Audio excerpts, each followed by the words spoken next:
A seguir, ok? Aberto. Ok.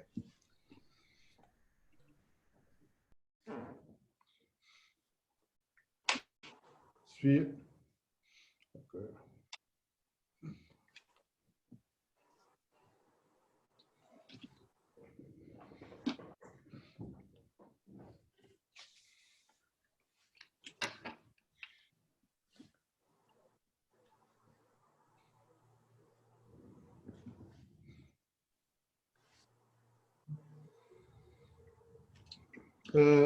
Eu só queria dar as boas tardes aos que nos estão a ver.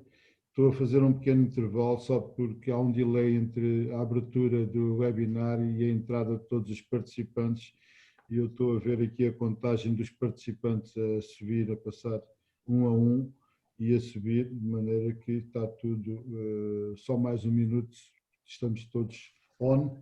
Só falta que aqueles que estão do lado de lá também estejam, que também estejam lá. Bom, o número continua a subir, ainda não estabilizou. Ora bem, vamos de qualquer maneira para não fazer aqui uma diferença, são 5 minutos depois da hora, acho que estamos em condições. Eu queria obviamente, em primeiro lugar, cumprimentar aqueles que se inscrevem para nos ouvir, porque são eles a razão de ser de nós organizarmos estas conferências e estes webinars, onde procuramos discutir temas que são do interesse não só dos engenheiros, mas obviamente da sociedade em geral, e daí que até dos mídias, porque nós temos tido a felicidade de ter como acompanhantes e parceiros nisto órgãos de comunicação social e agências de comunicação, que foi por modo próprio, não foi por qualquer iniciativa, o que muito nos distingue e agradecemos o facto de o terem feito. E, portanto, o nosso objetivo aqui é apenas é tentarmos, através daqueles que reconhecemos que sabem de determinados assuntos e que são melhores do que os próprios engenheiros, nomeadamente, desde logo, o bastonário da Ordem, a serem convidados para virem aqui mostrar os seus pontos de vista e falar sobre temas que interessam aos engenheiros e à sociedade em geral e, sobretudo, hoje ao país. Posso dizer meia dúzia de chavões ou repetir o que todos os dias é dito, mas não quero mais dizer que, subitamente, quando nós ainda estávamos a pensar em sair de uma crise que tinha um culpado, aí o culpado sabe-se onde é que foi a origem, sabes como é que a coisa apareceu, sabes também as consequências e sabes todos os intervenientes. De repente, quando estávamos a sair disso e a levantar um bocado o pescoço, com uma economia que obviamente não vou tecer comentários porque será abordada a questão da alta exposição da nossa economia ao turismo. Quando estávamos a sair e estávamos a ter algum fogo, e mal ou bem, há quem critique, quem não critique, quando foi apresentado um orçamento para o exercício de 2020, que era um orçamento com superávit, era uma coisa, a primeira vez em democracia, nós subitamente somos confrontados com uma situação nova que é global, que ninguém estava à espera e que ninguém sabe quem é que é o culpado neste caso. Neste caso não há um Lehman Brothers, não há uma bolha imobiliária, isto apareceu do nada e afetou todos. Também, a outra característica grave que isto tem é que da outra vez, quando apareceu a crise, muitos de nós emigraram. Emigraram porque tinham uma oportunidade lá fora melhor do que no país. Havia países que estavam ávidos dos quadros nacionais, nomeadamente dos engenheiros, pela formação, pela excelência, são muito apetecíveis, e desta vez não temos para onde emigrar, porque todos estão pior ou igual a nós. Não há mercados, não há emprego, há uma crise global, e, portanto, a diferença é grande. E como agravante é que os que tinham emigrado, uma grande parte deles, devido ao que está a acontecer, voltaram a casa. Nós, que no fundo, gostamos de estar em casa, porque nos sentimos melhor cá, e confesso também que aquilo que nós vemos aí nas imagens do mundo todo, realmente o conforto de termos alguma segurança, eu pelo menos sinto isso, e falo pessoalmente, Eu quando vejo que há pouco menos de uma centena de pessoas nos cuidados intensivos e sei que se me acontecesse alguma coisa, tenho um lugar nos cuidados intensivos, ao contrário do que acontece em muitos países do mundo onde nem sequer cuidados intensivos há, obviamente nós temos que estar agradecidos por ainda termos um país.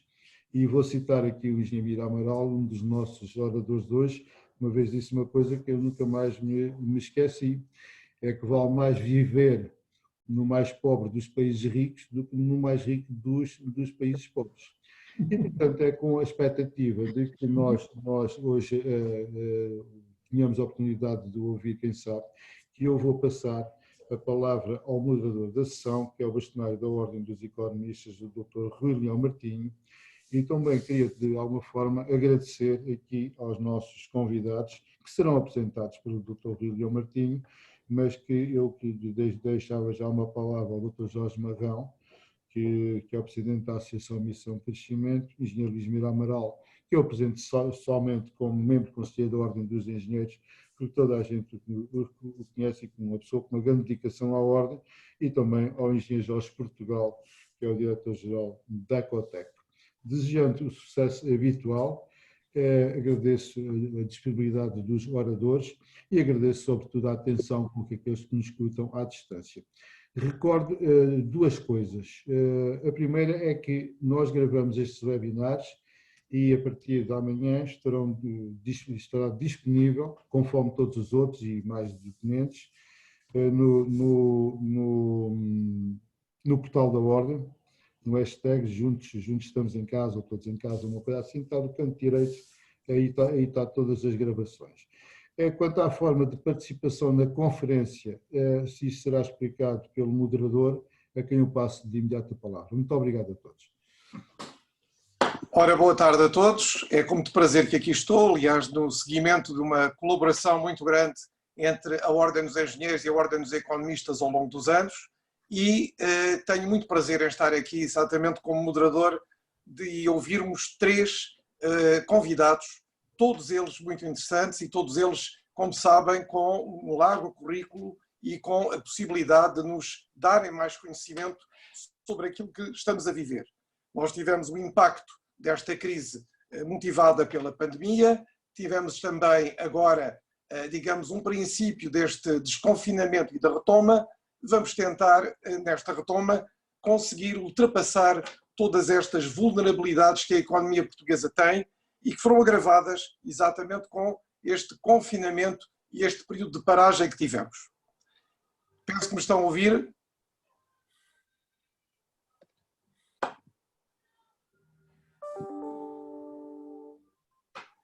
Penso que me estão a ouvir. Sim, estamos a ouvir. Pronto, desapareceu a imagem, de repente. Pronto.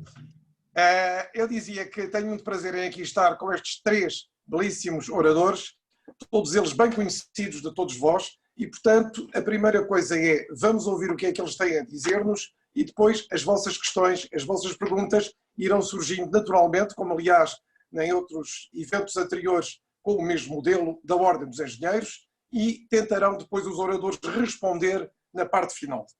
Eu dizia que temos três oradores de grande qualidade e que sabem pelo programa que não estou a exagerar nem sequer a lisonjear. É a verdade. Temos Luís Mira Amaral, engenheiro e economista, e que sobre este assunto que vamos hoje debater tem recentemente já as suas reflexões e os seus estudos e que nos irá com certeza transmitir parte deles na sua primeira intervenção, o impacto e a retoma após esta crise inesperada. Depois temos Jorge Marrão, consultor e que está aqui com grande experiência também destes temas. Ele esteve na gênese do projeto Farol há uns anos atrás. Ele está também com o engenheiro Carlos Mineiro Aires, comigo, com o António Saraiva da CIP, numa outra associação, que é um think tank, e que é a Missão Crescimento, e também ela, a Missão Crescimento, já se debateu com estas questões que hoje vamos aqui falar e tem sobre elas também reflexões e sugestões. Por último, uma pessoa que está no terreno todos os dias, que é exatamente o diretor-geral da COTEC, o engenheiro Jorge Portugal, e que tem um contacto tão grande com as empresas, com os empresários, com os investidores, com as startups, que de certeza também nos vai aqui trazer elementos muito válidos para a discussão que depois podemos ter e para as questões que a audiência, e a todos eu saúdo, com certeza porá ao longo das exposições dos 3 oradores e no tempo que está destinado a este webinar. Normalmente dizem-me que todos estes eventos organizados e bem pela Ordem dos Engenheiros têm uma duração de 1h30 e, portanto, vamos tentar respeitar isso e vamos começar. Eu convidaria o engenheiro Mira Amaral, que tem uma grande experiência, não só como engenheiro, como economista, como gestor, mas que atravessou uma fase, digamos, de funções governamentais, como Ministro da Indústria, que é uma figura que hoje em dia praticamente tem vindo a desaparecer nos governos, mas que foi muito importante e, sobretudo, nos governos pós-adesão à União Europeia e que, portanto, com a sua experiência e, como vos digo, já com as suas reflexões e estudos, porque o engenheiro Mira Amaral é uma pessoa que estuda os assuntos a fundo e sobre eles se debruça, nos vai falar sobre aquilo que é a sua interpretação e a sua maneira de ver, quer dos impactos desta crise do Covid, quer depois daquilo que pode ser a retoma, a recuperação e quais são, digamos, os setores ou, digamos, os fatores principais em que temos que incidir a nossa atenção, o nosso trabalho, o nosso esforço para superar esta crise que nos surgiu, mas que de certeza que iremos ultrapassar. E quanto mais depressa melhor, isso vai ser exatamente fruto de medidas, de atitudes e de decisões que terão que ser tomadas. Engenheiro Mira Amaral, boa tarde, a palavra é sua. Boas tardes. Quanto tempo me dá para esta primeira intervenção? Então, talvez 10 minutos, 12 minutos, veja lá se é suficiente. Okay, Pois há mais. Perfeito. Começo por agradecer à Ordem dos Engenheiros, na pessoa do meu caríssimo colega e amigo, o nosso bastonário engenheiro Carlos Mineiro Aires, o convite gentil para aqui estar convosco. Depois saudava o moderador, que é bastonado da outra ordem, que eu também pertenço à Ordem dos Economistas, o Dr. Rui Leão Martinho e, finalmente, os meus colegas de painel, o Dr. Jorge Marrão e o engenheiro Jorge Portugal.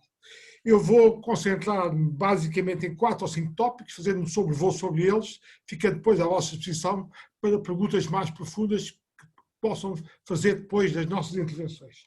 O primeiro tópico que vou falar é da crise sanitária e da crise económica gerada por esta crise pandémica. O segundo tópico são as disrupções dos modelos de negócios, que julgo que é um assunto que é sensível aos engenheiros. Com a evolução tecnológica há sempre disrupções dos modelos de negócios.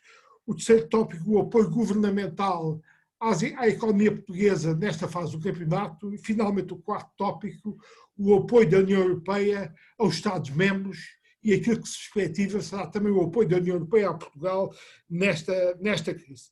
Primeiro, chamamos a atenção que esta foi uma crise gerada por uma pandemia, que gerou uma crise sanitária e, face à crise sanitária, houve imediatamente impactos económicos. E esses foram, em todo caso, confinados a 3 ou 4 setores. A crise sanitária afetou imediatamente o turismo, os transportes e viagens e também todo o lazer e entretenimento. Isso foi logo afetado pela crise sanitária. Depois os governos, com as políticas de confinamento social, o chamado lockdown, vieram a provocar uma séria crise económica, não podia ser de outra forma, mas foi assim, que teve efeitos do lado da oferta e da procura. Portanto, foi uma crise com um duplo choque negativo do lado da oferta e do lado da procura. E o que acontece é que estes choques negativos do lado da oferta e da procura interagem entre eles, o lado da oferta e da procura estão interagindo entre eles para gerar uma profunda recessão que obrigava imediatamente a medidas governamentais de apoio. E numa crise deste tipo, e aquilo que eu tenho estudado da teoria económica, não há grande discussão entre a direita e a esquerda sobre a necessidade da intervenção do Estado, quer do ponto de vista da saúde pública, quer do ponto de vista económico, em que o Estado tem que atuar como um grande assegurador das empresas, das famílias neste contexto. E, portanto, o que os governos fizeram, e o nosso também, foi primeiro tratar do confinamento para conter a expansão da pandemia, que põe em causa a capacidade do Serviço Nacional de Saúde para gerir tal, e depois fizeram, de facto, o confinamento das pessoas e geraram a crise económica que nós estamos a sentir. O que os governos depois tiveram que fazer, e o governo português também o começou a fazer, foi imediatamente dar apoio ao rendimento de famílias e trabalhadores muitos deles que de um dia para o outro perderam o seu posto de trabalho, e apoiar também as empresas. E aqui pretende-se que tentar apoiar as empresas que são economicamente viáveis já eram antes da crise e não aquelas que já eram inviáveis antes da crise, porque isso seria desperdiçar dinheiro. E aí, no apoio às empresas, a primeira questão inicial é o apoio à liquidez, porque elas sentiram uma queda abrupta da sua faturação. Portanto, há um problema inicial de apoio à liquidez, tesouraria das empresas, para elas poderem aguentar. E, portanto, tentando manter as empresas viáveis numa espécie de uma redoma com apoio governamental, por forma a que elas estivessem prontas a retomar a atividade assim que acabasse o confinamento e perspectivasse uma retoma económica. Já estamos em Portugal, como aliás começa a ser noutros países europeus também, numa fase de desconfinamento e começa a haver um balbuciar de retoma económica, mas obviamente ainda muito lenta. Acontece no caso português, sendo nós uma economia muito exportadora, é óbvio que a nossa retoma económica vai depender, de facto, também da retoma dos principais países, e os principais países para os quais exportamos são países europeus. E, portanto, a nossa retoma também depende muito do que se passar na Europa. Isto é aquilo que está a acontecer neste momento. Depois, esta crise, como todos percebemos, veio acelerar evoluções tecnológicas que nós já sentimos. Nós já tínhamos capacidade de fazer teletrabalho, já tínhamos capacidade de utilizar plataformas digitais para fazer ensino à distância, já fazíamos, de certa forma, alguma coisa no domínio do comércio eletrónico, já fazíamos banca eletrónica, mas fazíamos isto ainda, em alguns casos, de forma lenta. E, portanto, esta crise veio acelerar a digitalização da economia e, num mês e pouco, houve muito mais digitalização nestes 4 ou 5 anos passados. E, portanto, houve aqui um acelerar desta digitalização provocada pela crise. E neste contexto, as universidades, e eu notei que tenho feito isso, estou a dar aulas por plataformas destas digitais. Mas chamemos a atenção que isto, para mim, não é ainda propriamente o e-learning ou o ensino à distância. Como o teletrabalho a que as empresas recorreram, não é ainda uma forma sistematizada de utilizar estas plataformas para projetar o trabalho do futuro. Utilizamos estas plataformas como recurso, mas o modelo de negócios ainda era aquele que existia no ensino. Para mim é óbvio, a gente ainda está a fazer ensino com os materiais que fazia no ensino presencial, mas utilizando plataformas digitais. É obviamente que a crise vai acelerar estas tendências tecnológicas e, ao acelerar estas tendências tecnológicas, gera disrupções dos modelos de negócios. E as empresas têm que estar preparadas para estas disrupções dos modelos de negócio. Uma coisa que é evidente para todos, eu cito aqui o caso, é que no retalho nós passámos a recorrer, de facto, ao online, ao comércio eletrónico e pedimos também que nos fornecessem a nossa casa. E, portanto, isto obriga a uma reconfiguração da logística destas empresas que fornecem os bens que agora vêm para a nossa casa. Antes íamos nós à loja ou à grande superfície, agora encomendamos em online e pretendemos receber em casa. Obviamente há aqui alterações da maneira como as empresas se relacionam com os clientes e se estas tendências vierem para durar, isto implica, obviamente, disrupções nos modelos de negócio. E, portanto, em síntese, todas estas tecnologias não são nada de novo, nós já as conhecíamos, a crise vem a acelerar a utilização destas tecnologias e ao fazê-lo vai fazer disrupções dos modelos de negócio que temos utilizado. E aí, como é normal nestas crises, há 3 níveis de mudanças. Há mudanças a nível microeconómico das empresas, com o teletrabalho, os canais digitais.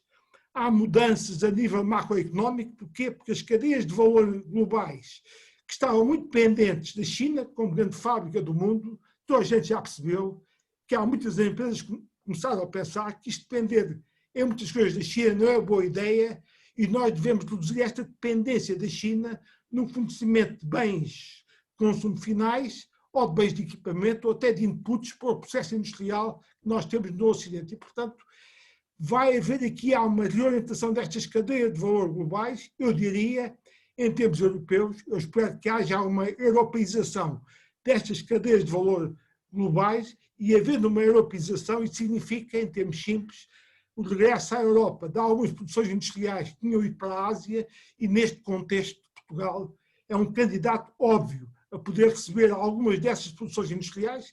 É aquilo que eu chamaria o nearshoring face ao offshoring que era fazer isto na China. E, portanto, temos aqui oportunidades para Portugal.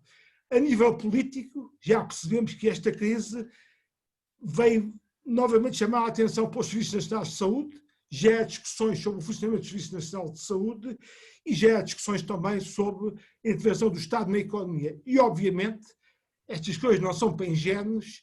Eu acho que há governos que vão aproveitar para tentar que, após a crise, fique a haver uma intervenção governamental na economia maior do que aquela que havia antes. Para governos mais à esquerda, mais ideologicamente situados à esquerda, para mim é óbvio que eles vão tentar aproveitar esta crise para que no futuro, no pós-Covid, a intervenção governamental na economia seja superior àquela que havia antes da crise.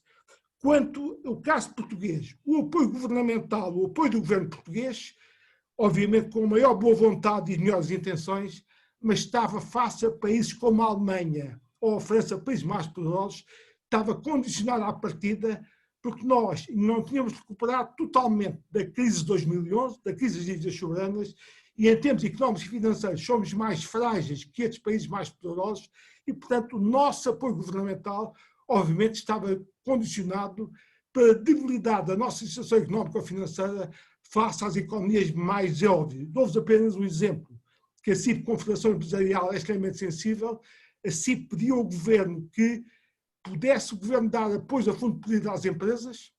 O governo não foi muito nessa onda, mas temos a atenção que na Alemanha, na sequência da derrogação pela Comissão Europeia do regime de ajuda de Estado, o governo alemão está a dar a fundo perdido a cada empresa alemã até cerca de 800 mil euros, a fundo perdido. E, portanto, isto mostra a distorção de concorrência que se gera entre países mais fortes, que têm maior capacidade de apoiar as suas empresas, face a países mais fracos como Portugal, cujo governo não tem as mesmas condições de apoiar e até de satisfazer aquilo que as confederações empresariais pedem. E, portanto, sou o apoio governamental, depois posso pormenorizar, mas para já deixar-vos esta ideia geral. Finalmente, sobre a questão da União Europeia. A União Europeia desdobra-se em 3 níveis de atuação, primeiro através do Banco Central Europeu. E chamamos a atenção que o Banco Central Europeu vai ser necessário, eu diria, com pão para a boca, para os países mais endividados. Porquê? Porque nós já tínhamos uma dívida pública elevada, cerca de 120% do PIB, e ela passará para cerca de 135% do PIB. E podia situar aqui 2 níveis de risco na União Europeia. Há 3 países de alto risco, Portugal, Itália e Grécia, e o nosso problema não é só a dívida ser elevada, é que se há problemas em Itália, nós podemos sofrer o contágio dos problemas de dívida italiana para o caso sermos contagiados na dívida portuguesa. É um risco que temos. Eu não diria tanto da Grécia, porque a comunidade internacional já está acostumada à crise permanente da Grécia, portanto já não preocuparia com o contágio da Grécia, mas preocupa-me, obviamente, com o contágio da Itália sobre os riscos, o plano de risco da dívida pública portuguesa. E, portanto, neste primeiro nível de alto risco, Portugal, Grécia e Itália vão precisar, como pão para a boca, do apoio do Banco Central Europeu. E as estimativas que se têm é que este programa que o Banco Central Europeu lançou para fazer face a esta crise pandémica tem capacidade de absorver, grosso modo, os déficits portugueses e destes 3 países, os 2, 3 anos, a começar este ano e dos 2 próximos anos. Se assim for, nós teremos um apoio do Banco Central Europeu para a gestão, de facto, do aumento da dívida portuguesa, que podia, sem o apoio do Banco Central Europeu, criar-nos problemas no seu refinanciamento. Este é um apoio não despiciando e a bazuca do Banco Central Europeu será muito interessante.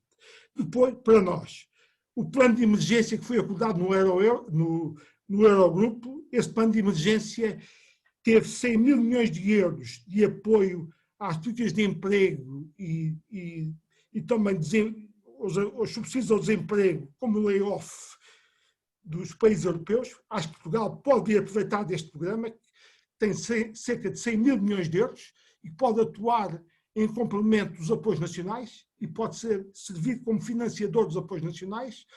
isto poderá ajudar muito, então, no que o governo está a gastar no layoff.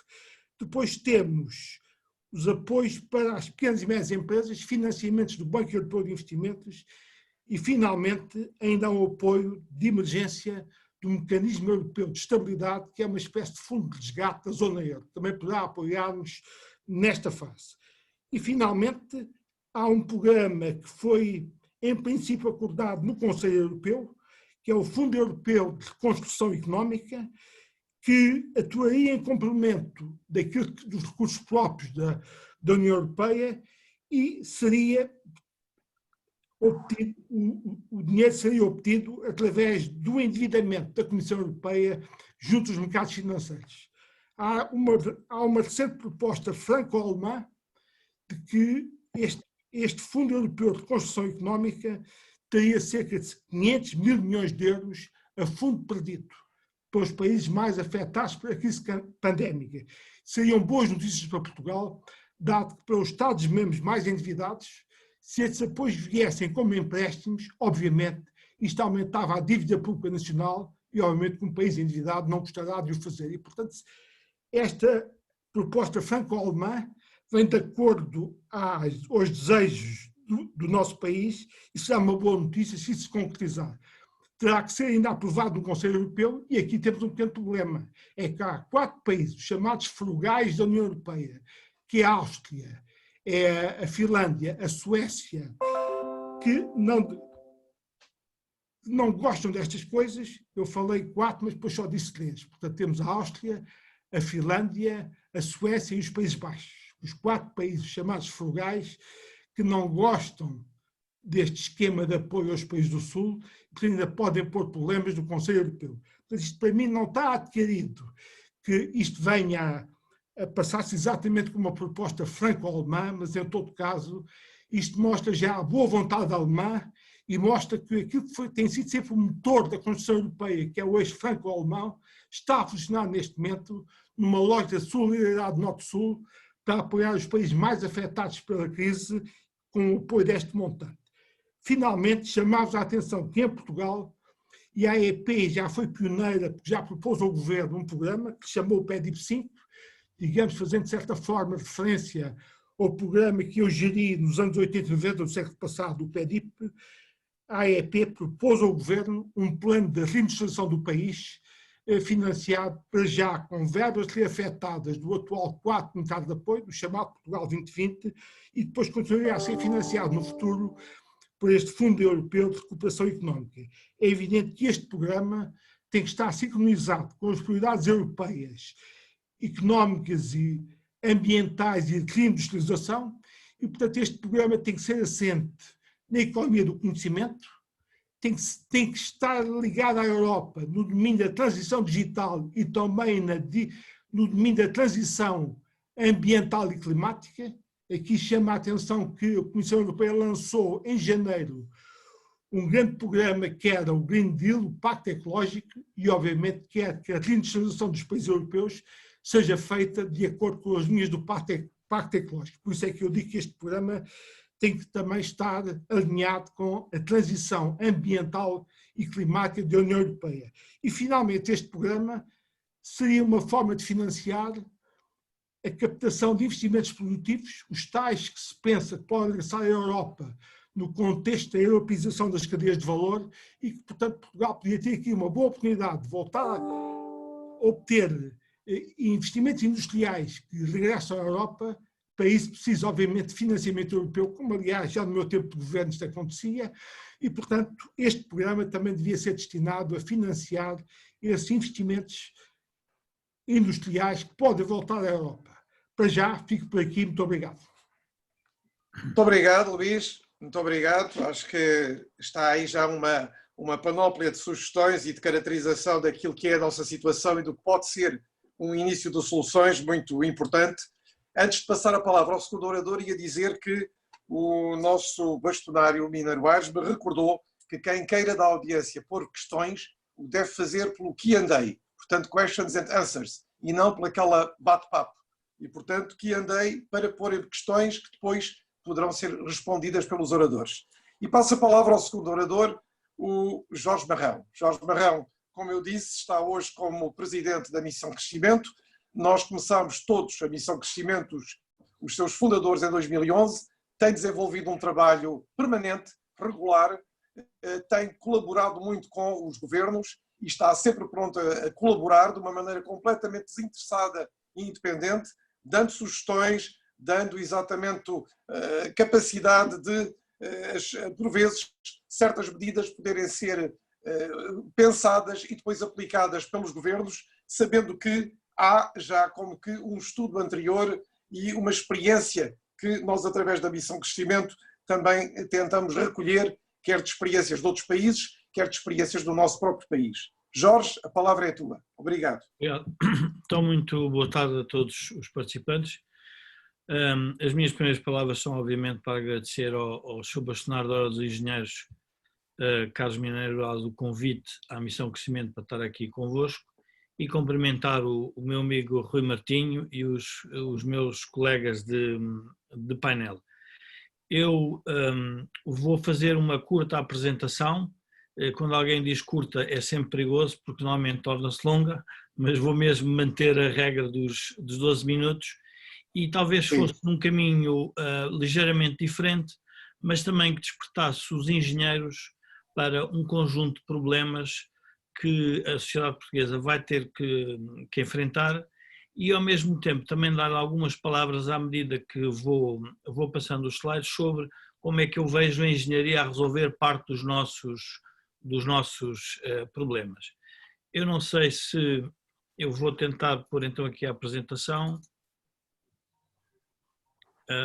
Não sei se já estão a ver uma apresentação ou não.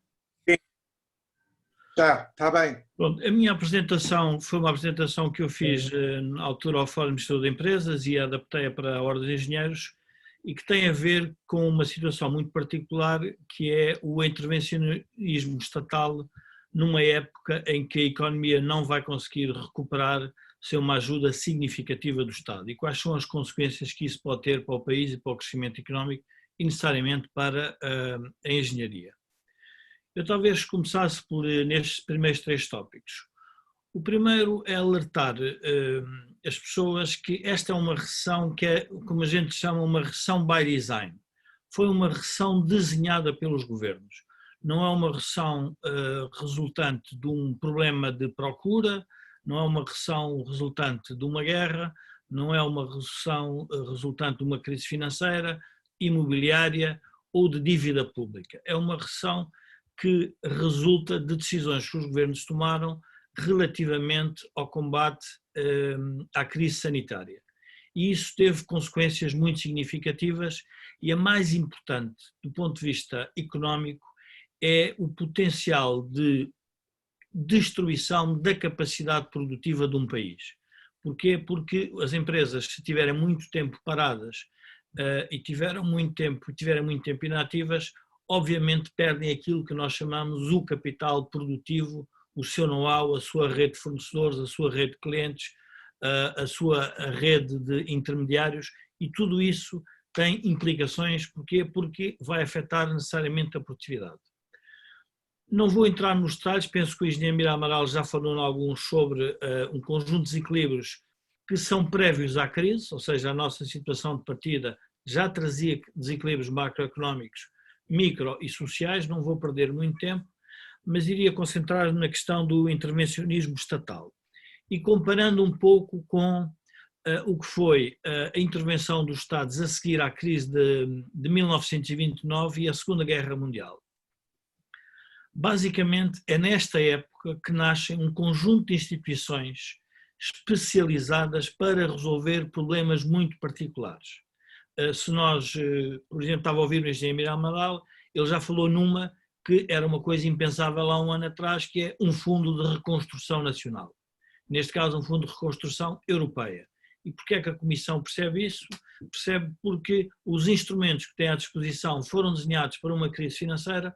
Os instrumentos que são necessários para resolver uma crise desta dimensão têm que ser de outra natureza. E quais são as instituições que vão ser críticas?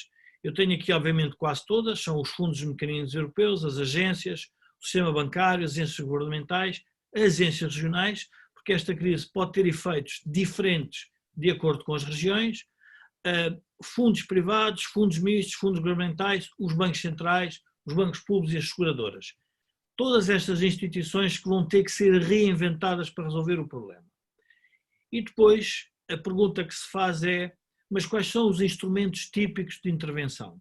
E é importante para a engenharia perceber, e os engenheiros percebem muito melhor do que ninguém, que não é possível uma economia ser produtiva sem ter capital acumulado. E quando digo capital acumulado, não é só o capital de maquinaria, é o capital de conhecimento e é também o capital financeiro que está na empresa para aguentar a estrutura, se quisermos, de liquidez das próprias empresas. E, portanto, há vários tipos de capital, se nós quisermos. O mais relevante nesta crise é manter o capital produtivo. E por outro lado, não é só manter o capital produtivo, é à medida que os negócios têm que ser reinventados, porque nós temos que perceber que as cadeias de valor foram elas todas destroçadas. Eu vou dar um exemplo em concreto. Uma fábrica de pasta de papel em Portugal viu-se confrontada com um problema muito simples, que era continuar a elaborar, mas tinha um tema que há um ano atrás era de lana caprina e que agora não é.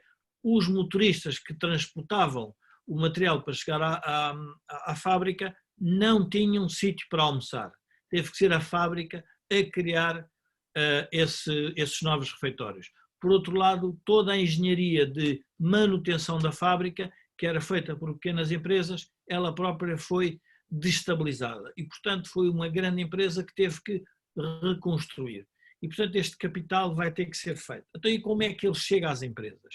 E esta é a parte relevante, porque a forma de chegar à empresa não é neutra. Uma coisa é chegar através de um subsídio, de um fundo perdido, ou mesmo como capital. Outra forma é de chegar via empréstimo. Tem consequências completamente diferentes. E, portanto, é importante nós percebermos que a forma como o Estado vai intervir na economia vai decidir como é que são as empresas para a frente, no fundo, para o futuro. E eu vou-vos dar aqui alguns números um bocadinho à frente. E depois temos que saber como é que é feita a governação de todos estes fundos que vão aparecer, quer da Europa, quer do mercado de capitais. Qual é o grau de intervenção que o Estado quer ter na economia, como é que quer decidir, como é que quer selecionar e, portanto, temos que perceber em todas as fases. Uma é para cobrir os prejuízos iniciais, nós poderíamos dizer quase de uma forma comparativa que o Estado é quase que obrigado a fazer uma reparação de guerra. Uma reparação de guerra é muito simples, é dar dinheiro para reparar aquilo que foi destruído pela tal recessão desenhada pelos governos. E, portanto, e como é que vai dar essa reparação? Se nós imaginarmos a Segunda Guerra, se nós voltarmos à Segunda Guerra Mundial, toda a gente se recorda que o Plano Marshall serviu para isso. Foi a maneira, foi a forma como as instituições mundiais, os governos mundiais, entenderam, neste caso os Estados Unidos, que poderia ajudar a Europa. E depois temos que perceber os efeitos diretos e indiretos desta intervenção governamental. Como é que fica a estrutura produtiva? Fica uma estrutura produtiva orientada para o exterior, com as novas tecnologias, captando o know-how, ou ficamos nós confinados, se quisermos, ao mercado mais nacional? Vamos continuar a exportar para onde? Quais são as necessidades que os países vão ter? Esta crise, por exemplo, do ponto de vista do FMI, é uma crise relativamente perigosa, porque eles consideram que os países emergentes que vão sofrer muito podem se tornar, como eles dizem, subemergentes, ou seja, países que deixam de ter capacidade de crescer porque destruiu-se muito capital na paragem da economia. Só para dar uma ideia, às vezes as pessoas não têm noção do nosso tecido produtivo, isto é um resumo da estatística do Banco de Portugal, de Central de Balanços. Nós temos 1.200.000 empresas, 240.000, aqui estão 448.000, mas vejam como é que é a estrutura. 1.200 empresas têm um total de ativos de 184 mil milhões, o nosso PIB são 212 mil milhões. Para nós termos a noção que a grande concentração de capital que está nestas grandes empresas. Mas as médias têm 107 mil milhões. Portanto, quando nós olhamos para uma destruição de capital, temos que perceber que é este ativo que é destruído e que tem que ser recomposto. E, portanto, a pergunta é, mas de onde é que vem o dinheiro? E isto é importante nós percebermos estas magnitudes. Muitas vezes discute-se o papel das grandes empresas, por exemplo, a nível de emprego. 1.203 empresas dão emprego na ordem de 902 mil pessoas e as micro 782 mil. Portanto, há aqui fatores que afetam muito a forma como o Estado vai intervir. Uma coisa é uma ajuda às micro, às pequenas, as médias e as grandes precisam de outro tipo de ajuda. E depois, parte relevante, qual é que é o rácio da autonomia financeira das empresas portuguesas? Em média 35%, têm 35% de capitais próprios sobre o total do ativo. Eu diria que nesta crise vão ser destruídos 5%, 10%, 8%, isso vai ser destruído. Quem é que vai recompor esse capital? E a pergunta base a resposta será ou é com fundos externos ou é através dos lucros que essas empresas vão gerar.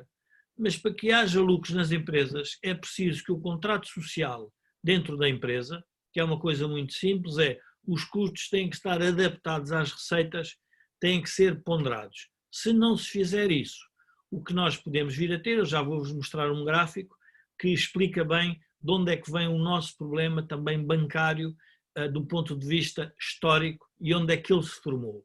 E que estamos na iminência, nesta crise, se não tivermos isso em consideração, de se repetir outra vez. E depois vamos olhar para, no fundo, o PIB, ou se quisermos, não é bem o PIB, mas é o valor acrescentado bruto por empresa, e reparem que por pessoa nas grandes estamos a falar em 40 mil euros ano por pessoa, portanto muito melhor que a média do país, e as micros são apenas 19. Portanto, a forma como isto for canalizado significa que nós podemos ter um PIB mais pequeno ou um PIB maior. E, portanto, o governo tem que decidir onde é que vai fazer as apostas. Sobre a rentabilidade dos capitais próprios, vocês vejam que é óbvio que uma empresa com escala tem sempre uma melhor rentabilidade e, portanto, a tal problema do contrato social vai ter que chegar.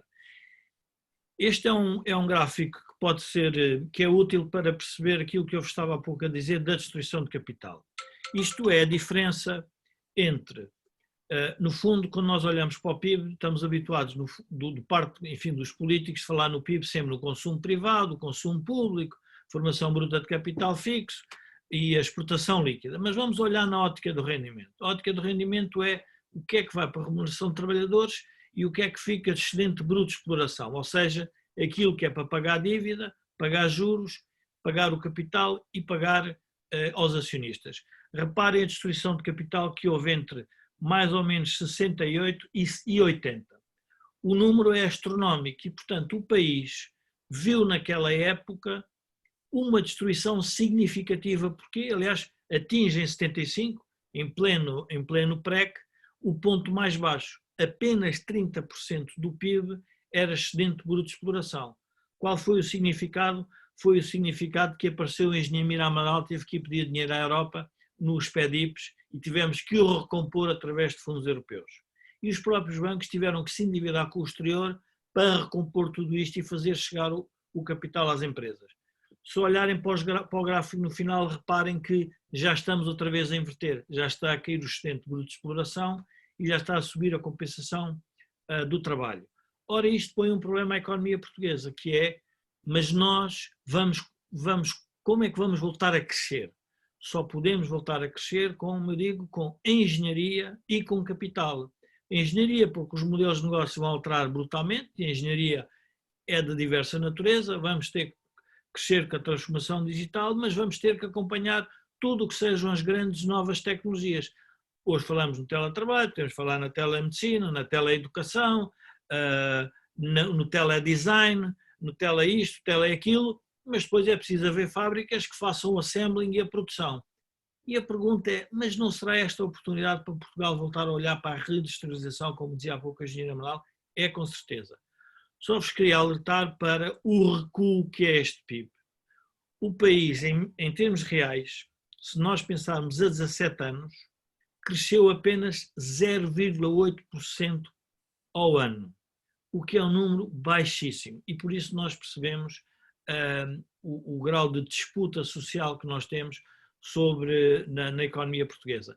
É uma economia que não gera nova oportunidade, mas gerou outra coisa que foi o progresso social. E o progresso social foi gerado como? Foi gerado através de um conjunto de obras públicas significativas que não tiveram como contrapartida ter sido feito com capital nacional, e o que ocorreu foi o nosso endividamento com o exterior.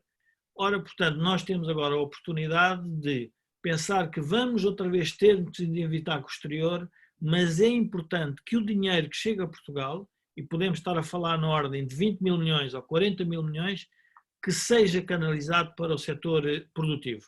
Eu não sei como é que estou em termos de tempo, Rui, mas eu estou quase a terminar. Ainda podes continuar, sim, mais Pronto. um bocadinho. Gostaria de voltar para um aspecto importante. Eu não sei se este gráfico é muito perceptível, mas eu pedia-vos que olhassem para dezembro de 2007. Nós temos aqui 4 barras. Obviamente isto é nos Estados Unidos, isto como o que aconteceu. A recessão demorou em 2007, portanto, se chama do pico até ao through, 18 meses. Portanto, este foi o valor que demorou até irmos ao ponto mais baixo. E a pergunta é, e quando é que voltamos ao ponto original? E nas séries longas estamos a falar entre 50 meses a 78 meses.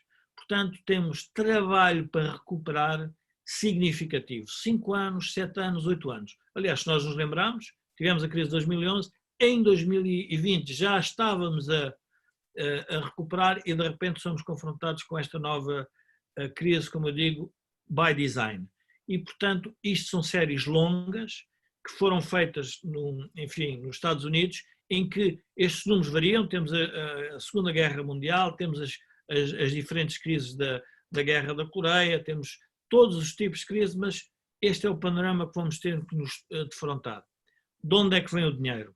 Pergunta-chave. O orçamento comunitário não dá para começar, são 152 mil milhões, é um número muito pequeno, portanto o PIB português são 212 mil milhões, o mecanismo europeu, que há pouco o engenheiro Maria Manuel falava, era 750 milhões, já é alguma coisa, mas o Banco Central é realmente o grande financiador e a grande estrutura de recursos, porque estamos a falar em 4,6 bilhões europeus e, portanto, é um número significativo para uma economia europeia que está na ordem dos 10 bilhões, ou seja, 10 trilhões americanos.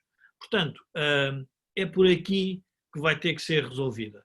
Vejam o que é que o Banco Central Europeu está a fazer, qual é que era a estrutura de recursos em 2000, estávamos a falar em num bilhão e neste momento estamos em 4,5. Para terem a noção, os Estados Unidos está, a ajuda do Banco Central, do Banco Federal, está na ordem dos 6 bi. Portanto, são números significativos. E para terminar, quais seriam os princípios orientadores que a Missão Crescimento advoga para resolver esta crise? Primeiro, talvez vou sendo muito rápido, é a preservação do capital produtivo e capital humano.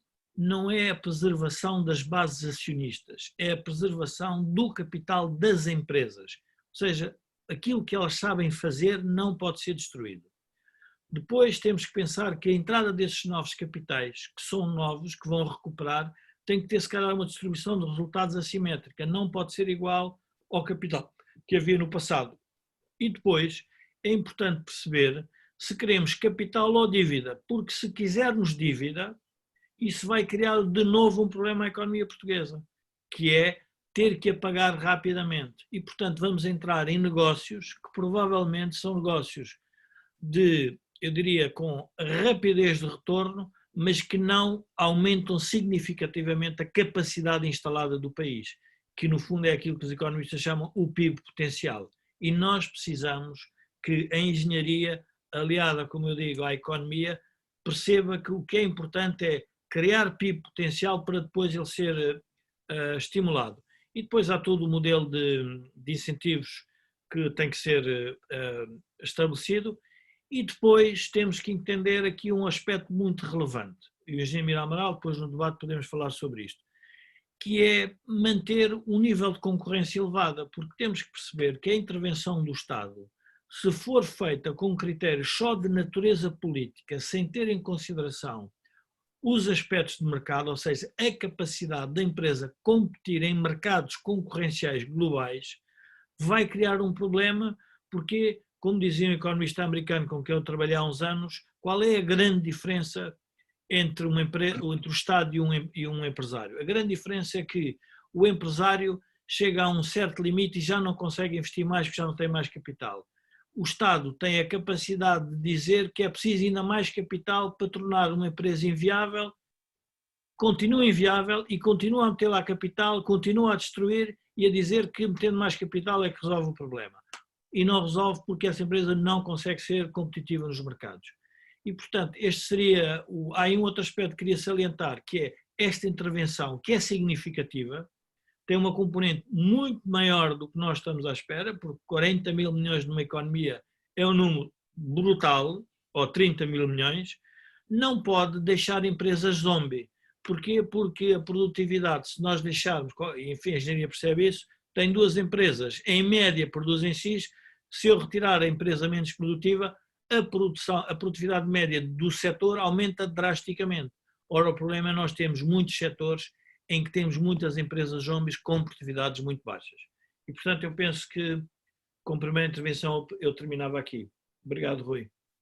Obrigado, Jorge. Já vamos depois desenvolver alguns pontos, devemos ter ainda tempo. Eu agora ia pedir ao engenheiro Jorge Portugal que entrasse também neste debate e, como eu disse no início, com a sua grande experiência e conhecimento do terreno, nos dissesse um pouco como é que devemos reagir a esta crise tão inesperada, mas agora de tal maneira já avaliada até pelo menos este ponto, para que possamos realmente continuar a desenvolver o país, a recuperar mais competitividade, a conseguirmos ser, digamos, mais competitivos em termos europeus e em termos mundiais e depois talvez focar estes pontos que o Jorge já aqui tocou e que também o engenheiro Amaral falou, que é a questão da reindustrialização. Isto tudo ligado a outras, digamos, a outras ideias-chave que o Jorge Portugal também tem vindo a desenvolver no seu trabalho à frente da Cotec, como é o caso da economia circular. Jorge, por favor.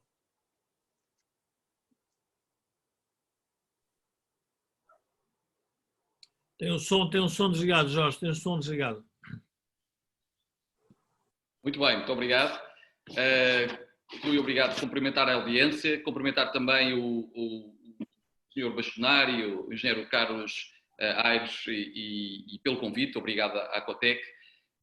E eu devo dizer, digamos que muito modestamente me integro neste painel de engenheiros, neste painel de Jorges e fundamentalmente gente que não vou tentar libertar, portanto, moderado por um economista, não vou tentar libertar o meu espírito, o meu economista que há em mim, em termos de engenheiro, vou tentar olhar, que é o que nós costumamos fazer, olhar para o terreno, ver o terreno como um grande laboratório de aprendizagem e tentar daí tirar algumas inferências sobre, digamos, a experiência e a crise que estamos a viver. Nessa perspectiva, eu julgo que há três aqui momentos que têm que ser considerados. Eu iria rápido, até porque a desvantagem de falar depois dos dois oradores anteriores, o engenheiro Mira Amaral e o Jorge Marrão, é de facto que já foi muita coisa, digamos, equacionada e colocada, e portanto eu vou-me concentrar menos no passado e no presente e tentar projetar um pouco aquilo que deve ser a nossa reflexão para o futuro. Portanto, o passado é claramente uma trajetória da Europa de recuperação e do mundo e da economia global. Portanto, terminámos em 2020 o maior período de expansão económica, provavelmente do pós-guerra. Muitos já estavam, digamos, a antecipar quando é que a bonança, quando é que esta festa iria acabar. E, portanto, acabou não com um amortecimento, um ciclo económico, digamos, um outono leve e um outono, digamos, que transitava para um inverno económico mais agreste, acabou abruptamente com o inverno que se abateu subitamente, mas brutalmente sobre as nossas economias. Como disse o Jorge Marrão, este primeiro ato desta crise em três atos, este primeiro ato é aquilo que eu posso dizer um triplo choque. Um primeiro choque porque foi a primeira pandemia global e que efetivamente teve condições de paralisar a economia mundial. Aliás, podem consultar no mapa de riscos global do World Economic Forum, as crises digamos, pandémicas de saúde não eram nem o risco com maior impacto, identificado com maior impacto, nem eram aqueles que eram mais prováveis. Havia riscos muito mais prováveis e com muito maior impacto. Portanto, claramente, este foi um choque de surpresa digamos, para o mundo. Esse choque teve, digamos, uma consequência imediata, que foi um alarmismo social imediato, do ponto de vista da percepção da incerteza sobre as consequências epidemiológicas e de saúde, que fez com que obrigou os governos, imediatamente, sem terem grande informação ainda, a atuar medidas draconianas do ponto de vista da solução imediata. Costumava-se dizer que a solução do lockdown era a solução nos tempos da Idade Média, quando era preciso nas epidemias, conter a epidemia, era as pessoas ficarem fechadas em casa. Portanto, os governos, e nomeadamente as orientações dos especialistas de saúde, foram para aquilo que era a forma mais rápida de conter o risco, de conter a incerteza e o alarme social, e isso obviamente teve uma consequência natural, foi a paralisação e a queda absoluta da economia mundial. Portanto, aquilo que se chamou o shutdown do lado da procura e da oferta, o engenheiro Amaral já falou disso. Portanto, há um problema, a economia parou do lado da procura e do lado da oferta e, portanto, está, se quiser, para muitas empresas, hoje a economia está e a sua atividade económica está em estado de hold, dentro daquele botão que nós temos na televisão quando queremos parar o sistema. E isso leva-nos ao segundo, e antes deste segundo, esta transição deste primeiro ato para o segundo, esta resposta em termos de política pública, eu devo dizer que foi interessante no sentido de que respondeu àquilo que era preciso, era digamos, sustentar o emprego, aguentar o emprego, não criar, digamos, uma pandemia digamos, de desemprego imediata e, portanto, esses apoios financeiros às empresas e moratórias que, digamos, nos bancos também, que implicava não contaminar os bancos. E, acima de tudo, houve um aspecto muito importante que nós registamos. Muitos observadores diziam, bom, mas não estávamos preparados. Não, a minha opinião é que estávamos, e Portugal, apesar de ser um Estado, digamos, uma economia mais frágil e com uma componente da economia muito, digamos, sujeita e vulnerável ao confinamento, Portugal teve condições para poder resistir substancialmente digamos, ao efeito do confinamento. Portanto, obviamente, houve setores que paralisaram completamente, mas houve setores, nomeadamente o setor industrial, não paralisou. Obviamente, houve problemas, interrupções na cadeia de abastecimento, perturbações que puderam, efetivamente, mesmo quando essa cadeia de abastecimento estava parcialmente, digamos, em mercados distantes, as empresas tiveram que parar e pararam fundamentalmente, em primeiro lugar, para proteger os seus trabalhadores, para se reorganizar internamente em termos das prioridades de saúde, e depois para poder, digamos, validar qual é que era ou encontrar alternativas ao abastecimento e, fundamentalmente, também avaliar aquilo que era, digamos, o estado da procura. E, em alguns casos, essa procura também caiu, digamos, em pico, pelo menos numa primeira fase. Portanto, passamos agora ao segundo, eu diria, ao segundo ato. E o segundo ato é aquilo que eu chamo o restart da economia.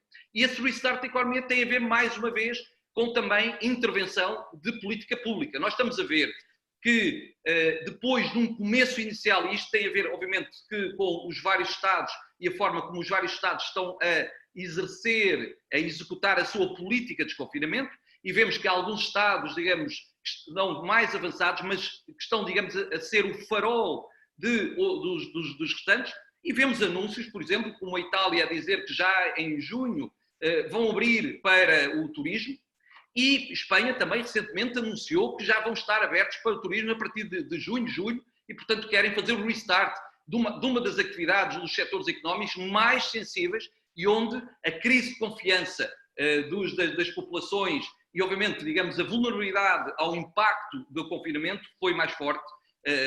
E nesse aspecto nós vemos que de facto Portugal nesse aspecto não está isolado, está a seguir aquilo que são as indicações genéricas e as orientações genéricas da União Europeia, que teve aqui um nível interessante de coordenação, mas mantendo sempre, digamos, o que é a autonomia e a independência de cada Estado nesta área da saúde, que continua a ser, digamos, continua a ter forte soberania.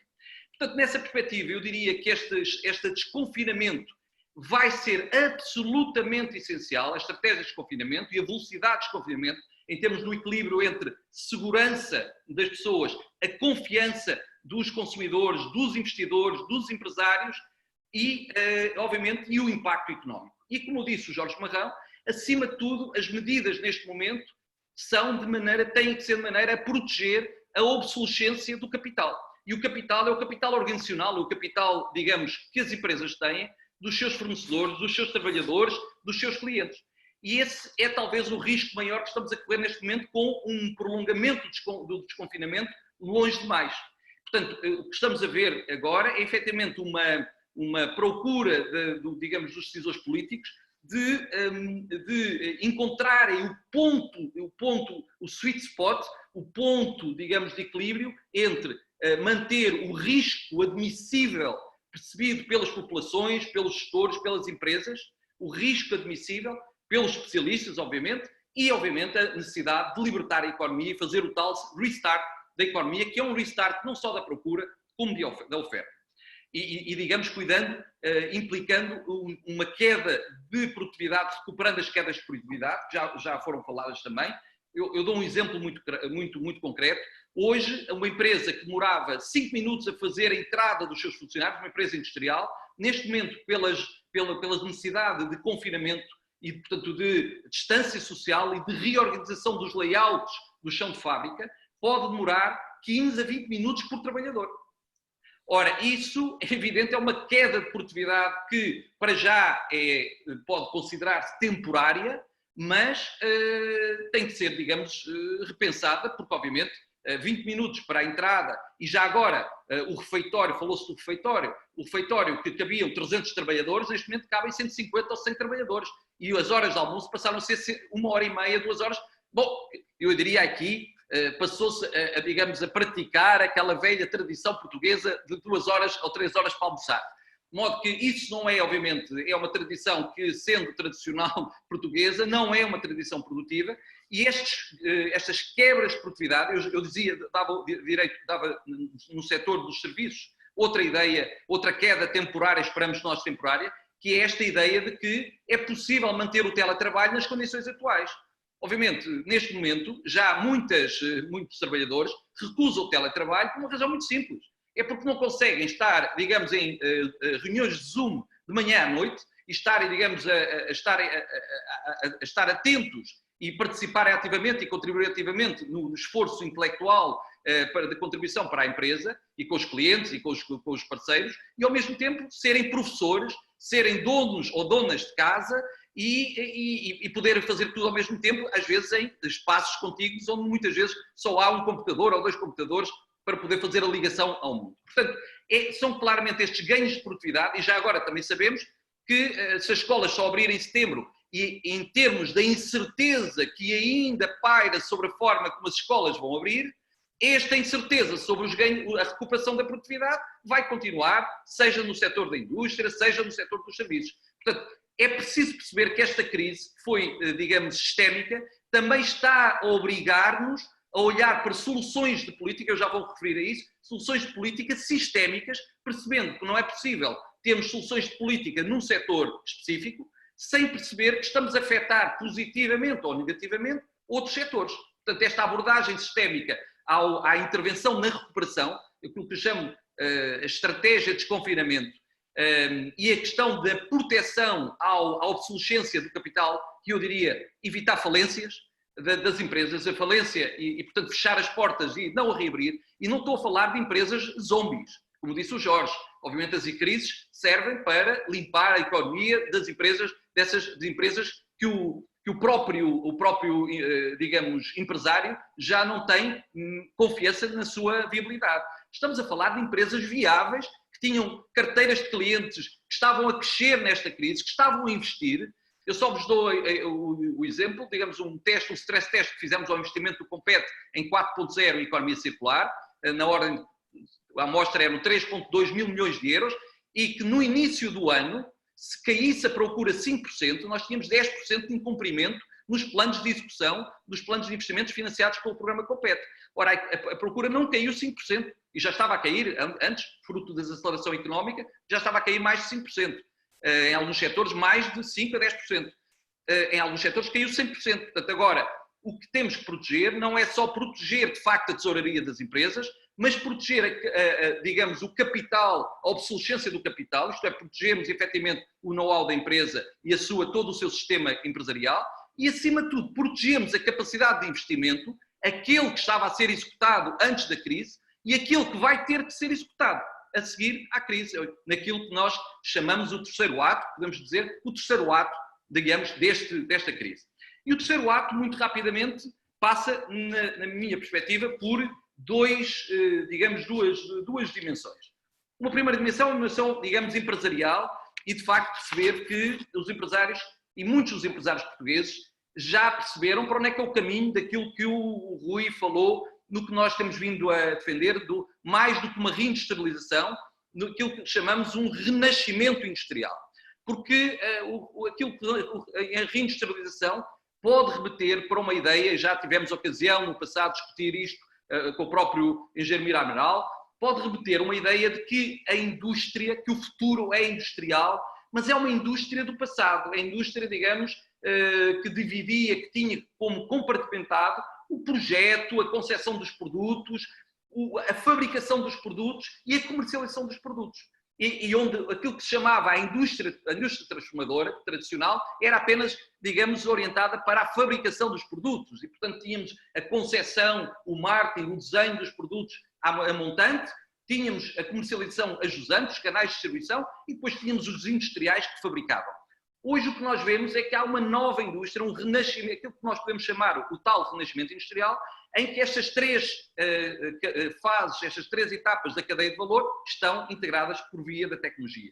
Nós vemos hoje que o tempo, o lead time entre a concepção de produtos, a sua execução e a sua comercialização cada vez é menor e que a cadeia de valor tem que fechar. E é este o verdadeiro significado da transformação tecnológica, da transformação digital, é a conectividade entre estas funções e é a capacidade da indústria responder cada vez mais e criar valor, não propriamente no chão de fábrica, vai continuar a criar, obviamente, porque é preciso fabricar produtos e é preciso fazer, como disse o engenheiro Mira Amaral, digamos, esta ideia de que a fábrica do mundo era a China, vamos ter que revisitar essa fábrica do mundo e também nesta crise muitos empresários que viram a sua cadeia de abastecimento interrompida porque, entretanto, o fornecedor chinês decidiu fornecer a outro porque era o preço, digamos, comercial era mais atrativo ou porque deixou, pura e simplesmente, de ser capaz de fornecer, o empresário vai ter que pensar duas vezes entre o equilíbrio entre a eficiência da cadeia de abastecimento e a redundância e a resiliência dessa mesma cadeia de abastecimento.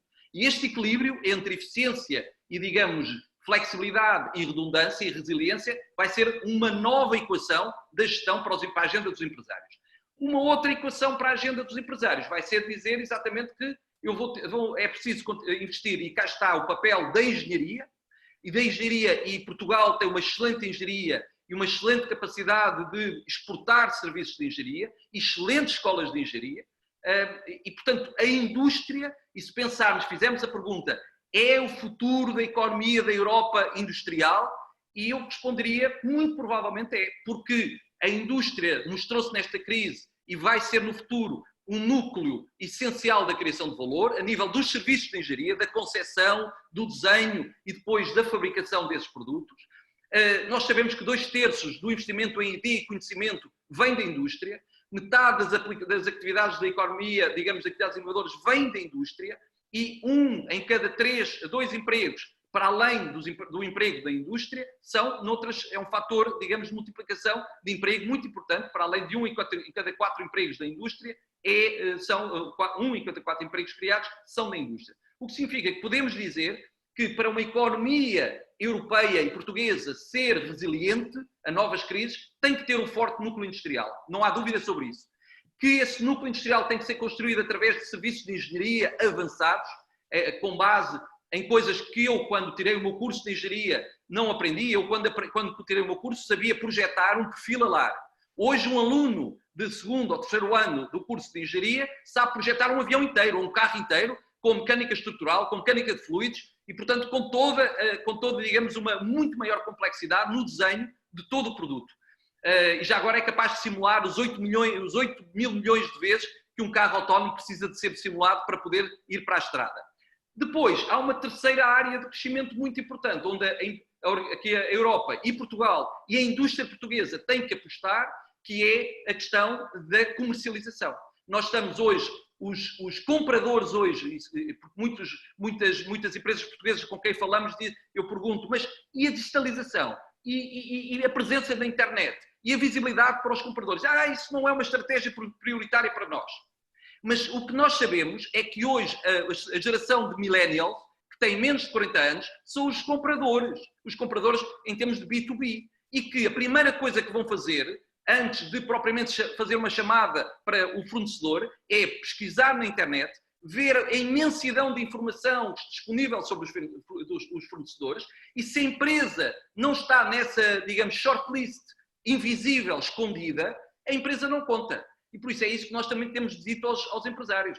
A proximidade com o cliente final ou o cliente do cliente é absolutamente essencial para capturar uma parte da cadeia de valor e do valor que é criado. Não apenas do ativos intangíveis, no valor, digamos, intangível, não associado e contido no produto, mas também na capacidade de estabelecer novas relações e digamos, novos canais de distribuição para além dos tradicionais. E último minuto para a política pública. Falou-se da Europa. Portugal não pode criar, digamos, uma estratégia de recuperação e de crescimento sem a Europa, e nós temos vindo digamos, eu diria, a ter algumas preocupações sobre aquilo que foram as últimas notícias, os últimos meses, antes da pandemia. E eu só recordo muito rapidamente alguns momentos. O momento, digamos, da apresentação de posições públicas, portanto, manifestação da Europa de uma nova política industrial, onde muitos, digamos, viram uma coisa que se pode dizer vinho novo em garrafas velhas, ou uma espécie de regresso ao passado, ou, ainda pior, ouvir uma certa nostalgia pelo vinil quando estamos na época digital. Claro que há muita gente que gosta do vinil, mas claramente há sistemas digitais de música que são, apesar de tudo, melhores que o vinil, bastante melhores. Portanto, há muita gente que ouviu a política, digamos, aquilo que foi a proposta inicial da Comissão Europeia sobre as orientações da política industrial, uma abordagem da Europa, dos Estados-membros parcial, a declaração dos amigos da indústria, onde, por exemplo, Portugal não estava nessa declaração, o que nos manifestou forte preocupação, e depois a declaração do eixo franco-alemão de uma indústria, de um plano industrial orientado por um maior nível de intervencionismo, para criar campeões nacionais, para proteger, digamos, maior intervencionismo, para relaxar regras de concorrência no mercado único e para haver financiamentos não escrutinados aos tais campeões nacionais, com também conceitos um bocadinho obscuros de cadeias de valor fechadas na Europa. Não sabemos muito bem o que é isso. Ora, tudo isto pode interessar a alguns segmentos da economia europeia, mas não interessa a uma parte muito importante da economia europeia. Eu relembro que as PMEs são uma parte determinante do crescimento. As PMEs inovadoras é onde está o boost do crescimento europeu. A pergunta que se faz é, efetivamente, muita gente anda à procura, digamos, do próximo Tesla europeu. E eu pergunto se é possível construir um Tesla na Europa. Uma Tesla na Europa. Agora, o que é possível, nós sabemos, é possível criar muitas pequenas, médias, eu diria, empresas intermédias, 100 milhões, 200 milhões, 300, 400 milhões, aquilo que é o tronco comum das exportações alemão, as Mittelstand. Portugal tem muitas Mittelstand, empresas familiares especializadas, mas, infelizmente, as nossas Mittelstand são muito mais pequenas que as Mittelstand alemãs. E eu realçava aquilo que o Jean Miramel disse. O que está a acontecer é preocupante quando o governo alemão tem capacidade não escrutinada de dar às empresas um subsídio direto, e já agora o FMI elogiou a forma como a burocracia alemã foi completamente tirada do caminho para dar rapidamente 800 mil euros a cada quase 1 milhão de euros a cada empresa como subsídio imediato. Portanto, é preciso escrutinar esses investimentos e não é preciso digamos, evocar o princípio da solidariedade, um princípio cristão, com que todos nós concordamos, mesmo as pessoas, digamos, aqueles mais agnósticos, para poder dizer que sim, nós não vamos construir uma Europa convergente e aquilo que são os déficits de competitividade e os déficits de investimento de hoje vão ser os déficits financeiros e de orçamentais de amanhã.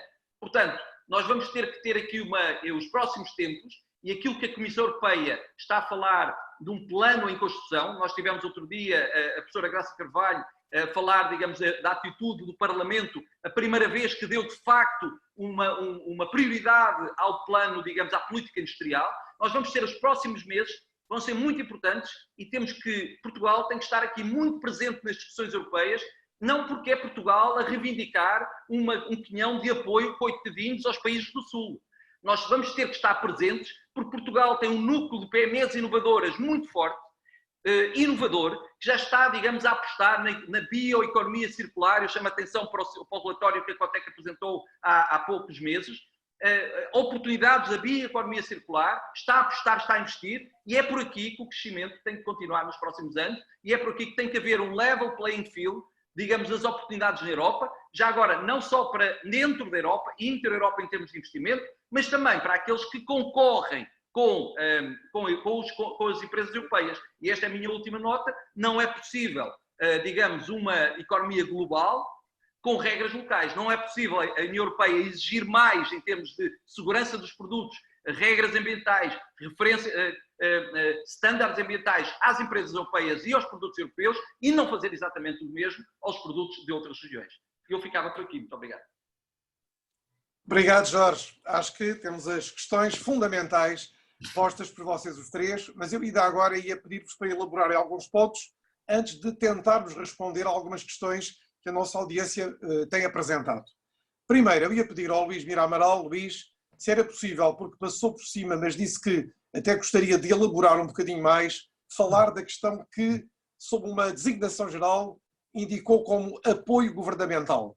Luís, podemos elaborar um bocadinho essa questão e a sua opinião sobre essas questões dos apoios governamentais? Com certeza, com todo o gosto. Então, se me permitem, eu vou utilizar a cábula de um artigo que escrevi sobre o tema para aprofundar o tema.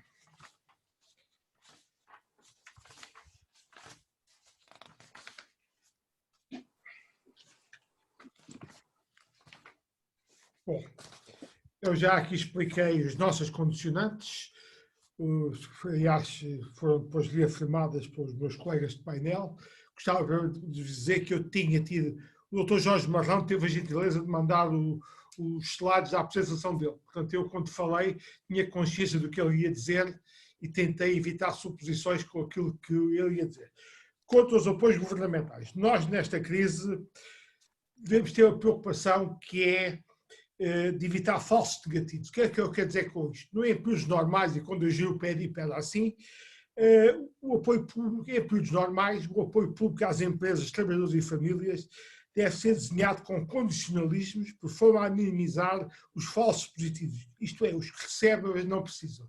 E depois havia também a questão do prejuízo moral, que no governo sempre me preocupou, que era aquela da gente se ia dar um apoio e havia um tipo que não precisava dele, diminuía a faturação, fazia uma falcatrua para receber o apoio. Isto era um caso tipo de moral alzado, prejuízo moral, que eu tentava minimizar, mas a intervenção governamental tem sempre estes riscos. Neste problema, o problema é diferente. Nós devíamos ter a preocupação de evitar falsos negativos, tentando evitar que empresas e pessoas que necessitam do apoio não recebam por excesso de burocracias e condicionalidades. E, portanto, nesta fase do campeonato, em plena crise sanitária, a gente devia evitar disto e devia ter uma resposta ágil e bastante rápida. E, de facto, aí o próprio Ministro da Economia já confessou que os apoios do layoff, que eram essenciais para muitas empresas se manterem assumindo o contribuinte, e espero que agora o fundo que eu falei da Comissão Europeia, o SUR, possa financiar essas despesas de layoff, mas assumindo o apoio público, os custos para as empresas do layoff. Era essencial que chegasse rapidamente às empresas.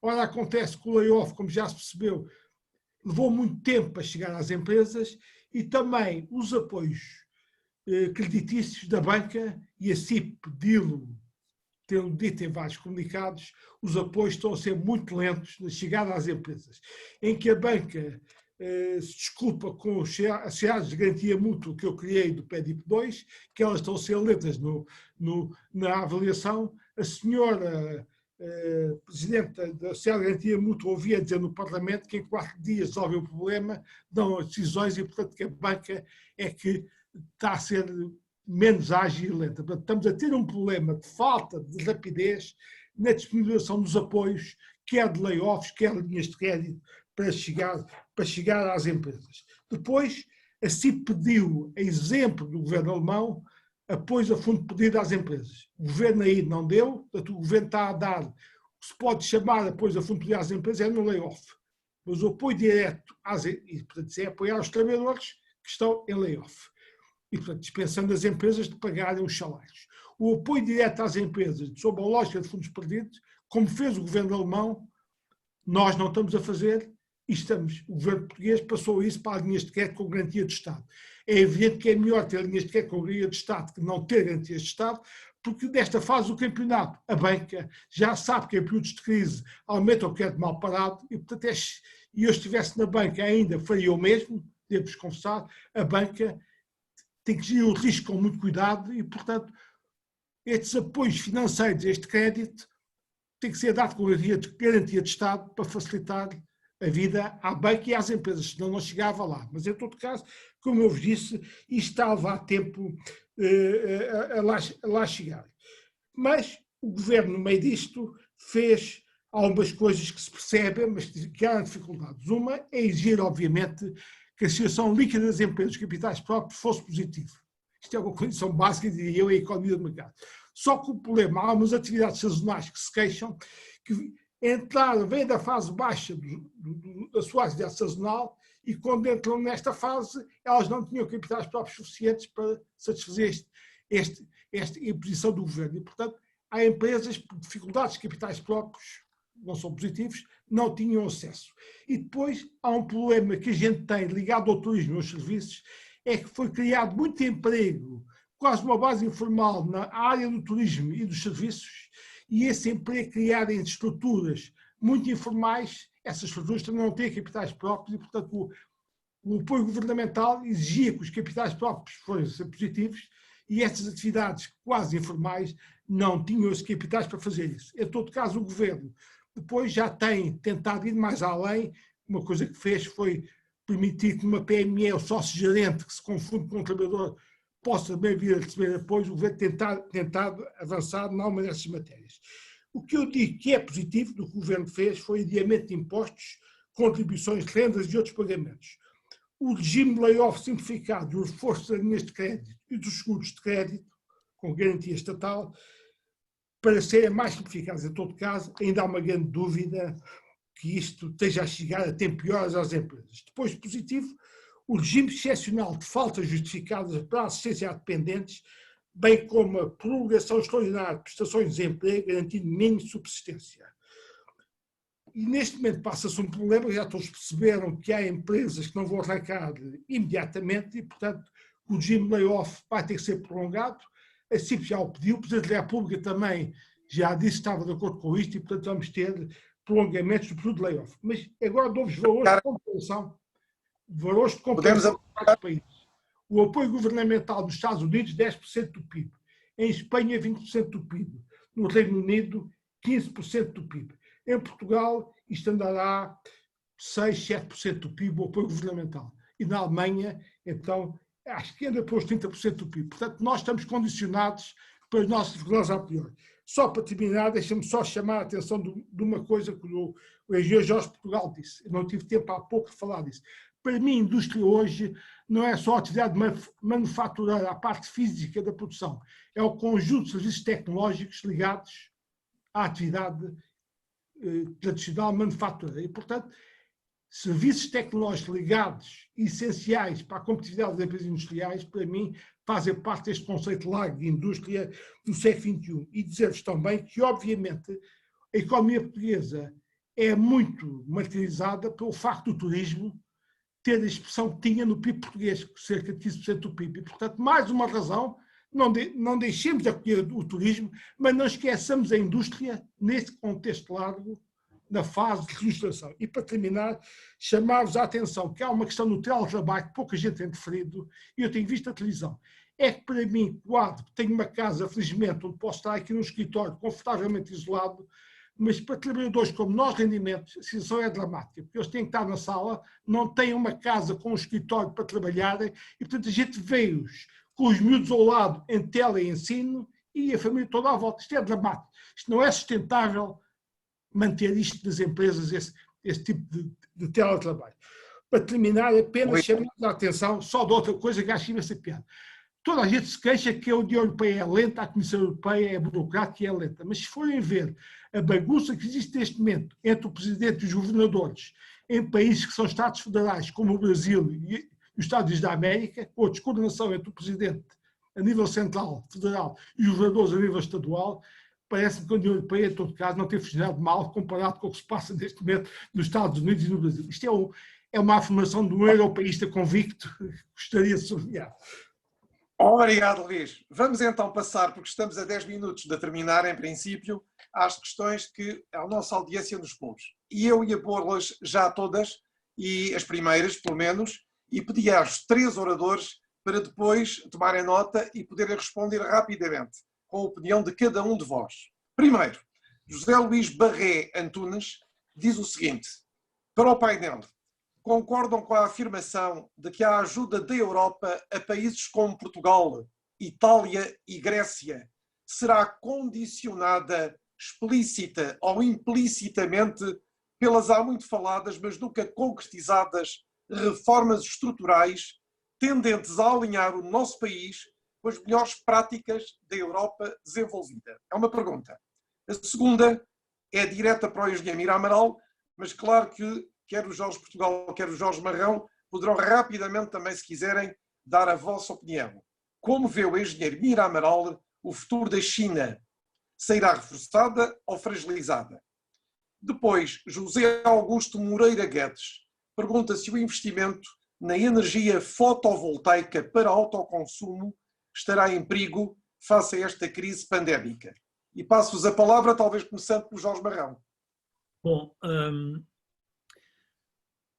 respondendo à primeira pergunta sobre o tema de Portugal, Itália e Grécia, esta crise tem uma característica diferente da crise de 2011, em que a Europa do Centro e a Europa do Norte considerava que a origem da crise estava relacionada com o despesismo que tinha sido introduzido nas finanças públicas e, portanto, o descontrole das finanças públicas, e, em alguns países, tinha sido também acompanhado por uma crise imobiliária e uma crise bancária.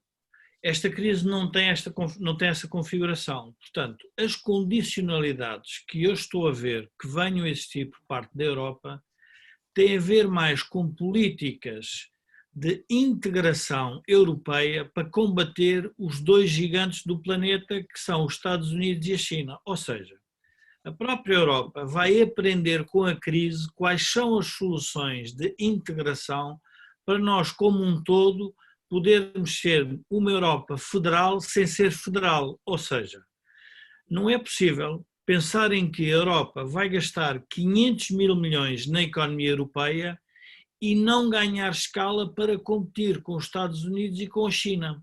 E, portanto, a condicionalidade não tem a ver, provavelmente, com as reformas estruturais, tem a ver com um conjunto de investimentos que a Europa vai identificar necessários para cada país poder contribuir para aquilo que interessa, que é a Europa mais forte.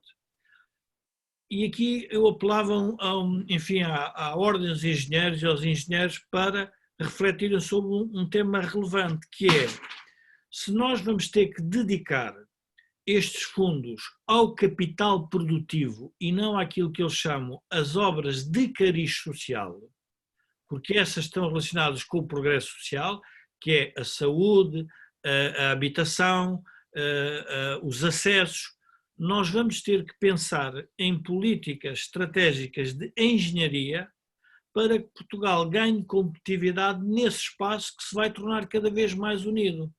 Porque não me passaria pela cabeça, porque se A Europa, quando discute os orçamentos, que são de 152 mil milhões, faz um conjunto de políticas de coesão, de formação, do que seja, neste momento, provavelmente, se calhar vai dizer, bom, nós investimos 500 mil milhões com a condição dos países investirem outro tanto em inovação das suas cadeias de valor, por exemplo, industriais ou produtivas. E os países têm que ter a capacidade e a iniciativa de o fazerem. E provavelmente os Estados não estão preparados por isso. E um aspecto importante que há pouco se referia, porque é que falha o Estado nesta crise na entrega do dinheiro à economia? Porque o Estado foi desenhado para retirar o dinheiro à economia. Não foi desenhado, é um Estado magnânimo que a única coisa que fez foi tributar e obter fundos para fazer a redistribuição na lógica social. Quando entra no mundo das empresas, não consegue perceber o mundo da empresa. E, portanto, quando se diz, bom, mas um atraso, bom, é que um atraso de 6 meses para uma empresa é a destruição daquele capital produtivo que, para ser recomposto, vai ser muito complicado. Eu diria ainda de forma mais, para terminar, e sendo rápido, os engenheiros vão ter emprego para os próximos 20 anos, ou aqui ou fora de Portugal, porque a partir do momento em que a oferta é destruída, vai ter que ser reconstruída. E eu só estou a ver, permitam-me que só estou a ver engenheiros a fazer fábricas e a mexer a máquina, não estou ainda a ver economistas, nem gestores, nem cientistas sociais a fazer isso. Portanto, eu estou no sítio certo a dizer... aqui. Hã? Não, eu estou aqui, sabe? Não, e provavelmente podia ser interessante a Ordem dos Engenheiros pedir um conjunto de fundos para reconverter cientistas sociais em engenheiros, em vez de estarmos a produzir social. Muitos doutorados. Portanto, fazíamos uma nova redistribuição. Obrigado, Jorge. Jorge Portugal, quer dizer-nos alguma coisa sobre alguma das perguntas que foram postas pela audiência? Bem, eu gostava de fazer só, muito rapidamente, uns 2 ou 3 comentários. Primeiro, sobre a política industrial europeia. Eu comparo a política industrial europeia com aquele filme do Tubarão, em que o polícia está no barco, vê um animal, uma besta muito maior do que alguma vez tinha imaginado e diz, vamos precisar de um barco maior.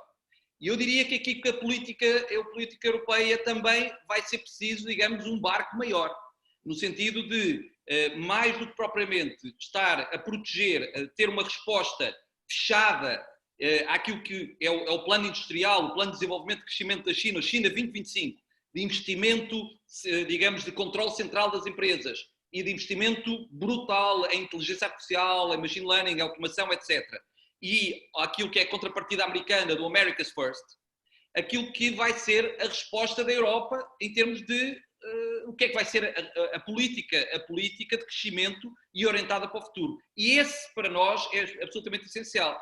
Também, como disse o Jorge Marrão, ninguém espere que uma maior apoio da União Europeia em termos de financiamento aos Estados-membros não tenha uma contrapartida em termos de abrir mão para um pouco mais de soberania. E, portanto, vamos ter um bocadinho mais de integração económica, financeira, a nível supra-europeu, exatamente como troca de poder haver maior intervenção e maior controle sobre aquilo que é o desenvolvimento da Europa. E depois, outro tema também interessante, esta questão como dizia, digamos, o Jorge, em termos de resposta do Estado. É evidente que a autoridade tributária tem os números de contribuinte, como dizia o João Duca há algum tempo, tem os números de contribuinte das empresas. Tanto pode dar como pode tirar. E, portanto, esta questão da burocracia do Estado desenhado para retirar, isto é, digamos, bilateral, não é? Portanto, se houver, efetivamente, uma vontade de haver maior agilidade, isso pode acontecer, não é por questões operacionais. Agora, dito sobre a questão da China, a China está umbilicalmente ligada à globalização. Se a globalização se, digamos, conter ou se recuar em termos das cadeias de valor, a China vai sofrer efetivamente e vai ter que se virar para dentro. Portanto, é do interesse, na minha perspectiva, é do interesse da China que a globalização se mantenha, enfim, com outro tipo de organização, mas é de interesse também da Europa de redefinir exatamente essas cadeias de valor, nomeadamente em setores estratégicos, como vimos a questão da saúde. Por último, eu diria que sobre Portugal, Portugal é um enigma sempre. Nós tivemos um país que supostamente era um dos países com menos camas de serviço, portanto, de cuidados intensivos da Europa. Talvez, se não estamos em último, estamos num dos últimos lugares. Uma das economias que tinha acabado de sair de um programa de assistência financeira e, portanto, as empresas estavam, efetivamente, ainda sobre a ressaca desse programa e, obviamente, um país onde, digamos, o nível de poupança e, portanto, a capacidade da banca de poder financiar projetos de valor acrescentado e de crescimento é razoavelmente limitado.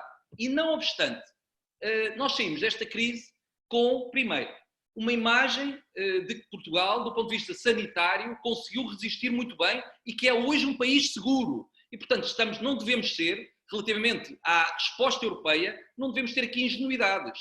No ponto de vista do turismo, Espanha e Itália vão abrir já. E vão abrir muito rapidamente, porque querem aproveitar a época 2020.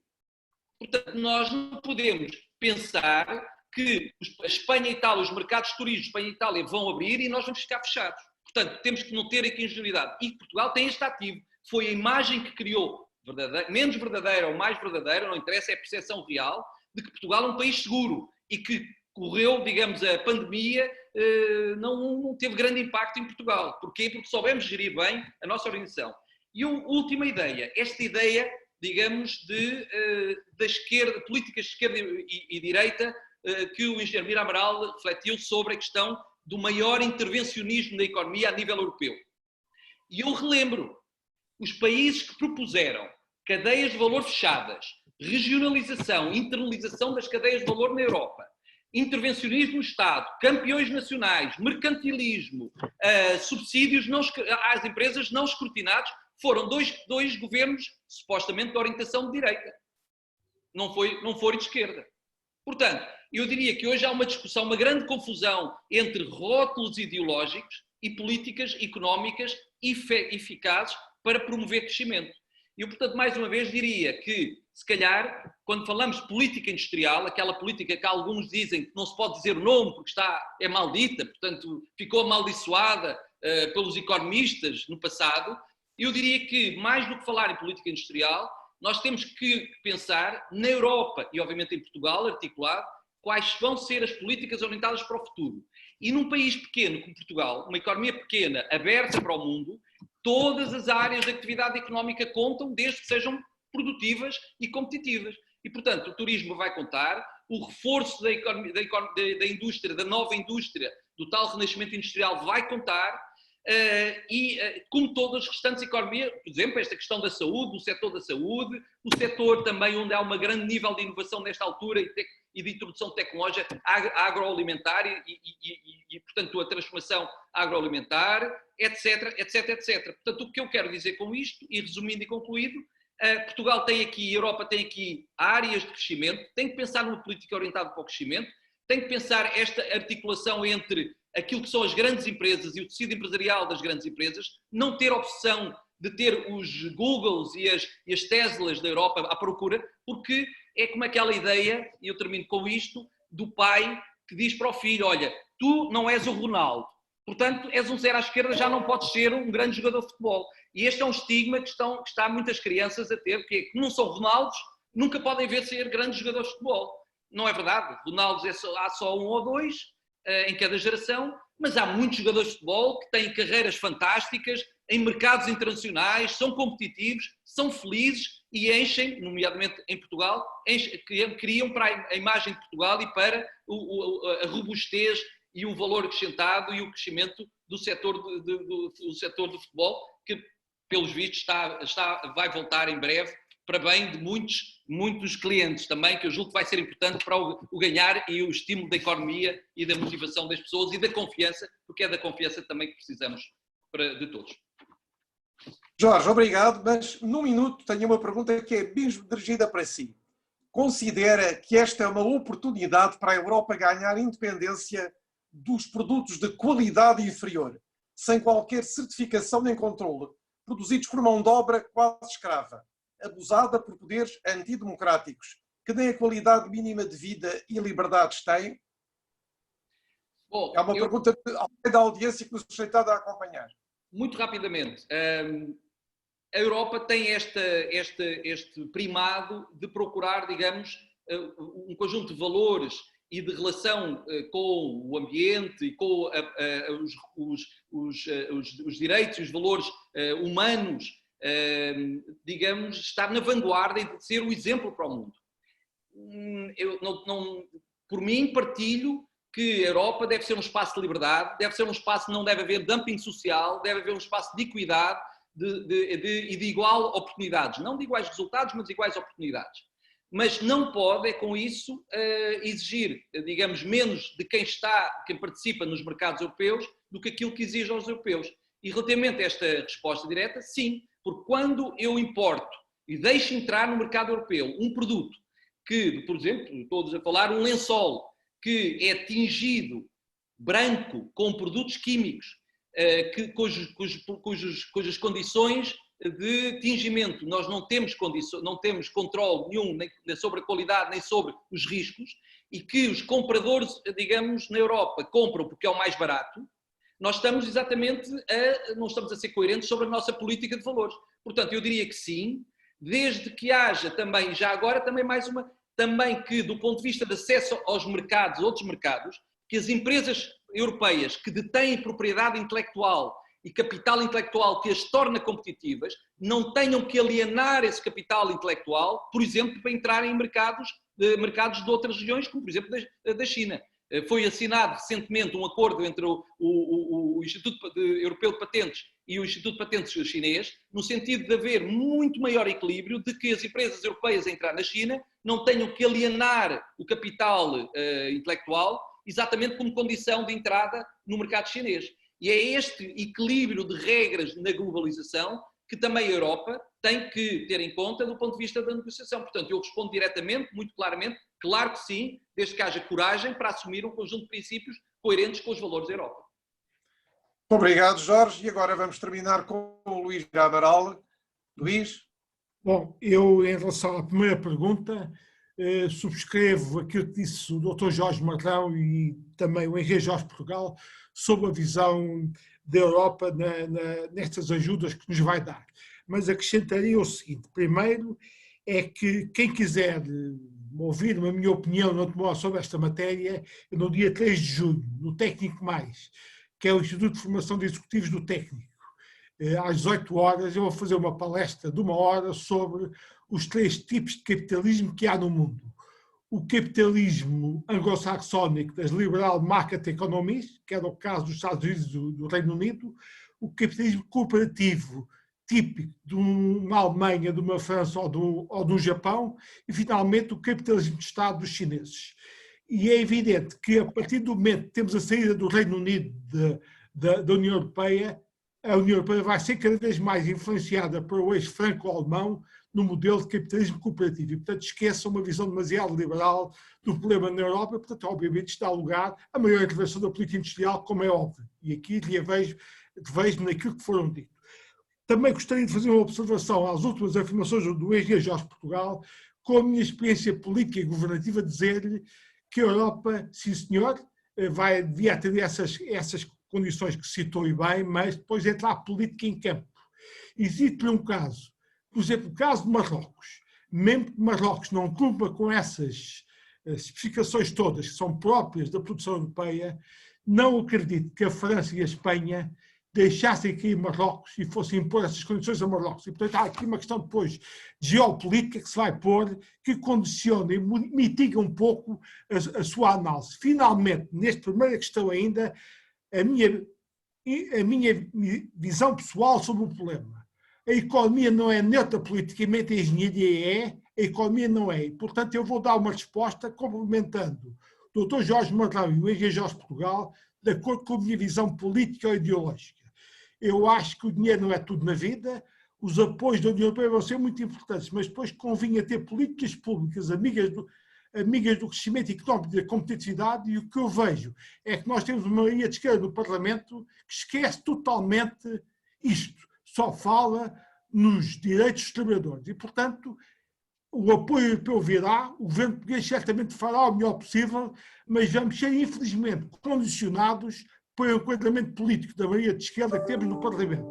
Ainda ontem, numa reunião com o CIP, os empresários chamaram a atenção ao Ministro da Economia da importância do banco de horas individual para a flexibilidade das empresas. Se o vestuário, confecções e o calçado quiser responder ao retalho online, que já não tem as cadeias tradicionais, grossista, os canais de televisão grossista e retalhista tradicionais, em que a empresa vai ter que responder quase em real time aos desejos dos consumidores, estas empresas precisam ter cada vez maior flexibilidade de produção e maior rapidez na resposta.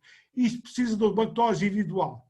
E o Ministro da Economia aqui não se atravessou porque sabe perfeitamente que isto é matéria que a maioria de esquerda no Parlamento não quer ouvir falar. Portanto, vamos não ter imposições de reformas estruturais, mas no meu ponto de vista pessoal, o dinheiro só não resolve o problema e estas políticas amigas do crescimento e da competitividade ajudavam a poder absorver melhor estes dinheiros. Mas sei bem que não o possamos fazer. Esta respondia à primeira questão. Sobre a segunda questão, como é que se vê a China? Eu chamaria a atenção, e aliás escrevi isso no texto que entreguei à ordem, penso que os colegas vão ter acesso a esse texto que suporta a minha intervenção. A China, já antes desta crise do Covid-19, estava a mudar, estava a fazer uma mudança estrutural na sua economia. Eles já tinham percebido que não podiam ter como motor do crescimento apenas a indústria exportadora, precisavam mudar para um modelo em que a procura interna e o consumo interno também se assumissem como todo o crescimento económico. Portanto, a gente estava a reorientar-se só, deixar de pensar só na indústria transformadora exportadora para um modelo assente também na procura interna e no consumo com maior peso dos serviços. Portanto, a China também vai avançar nos serviços. Portanto, isto modela um pouco aquela ênfase exportadora da China que a China tinha. Depois há uma questão que, a meu ver, depende da incapacidade americana de liderar o mundo ocidental.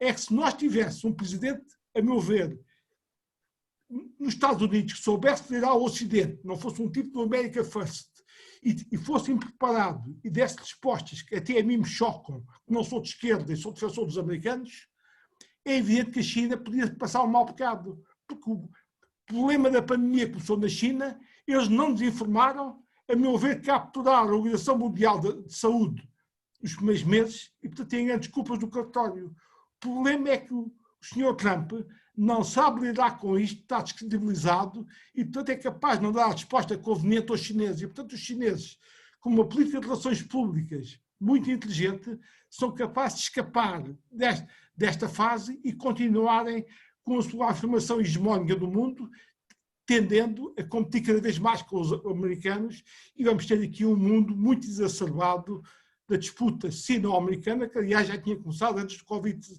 Portanto, a minha resposta é simples: se tivesse uma herança americana sábia e esclarecida do mundo ocidental, eu acho que os chineses eram capazes de passar um mau bocado, porque se percebia que eles não se portaram bem.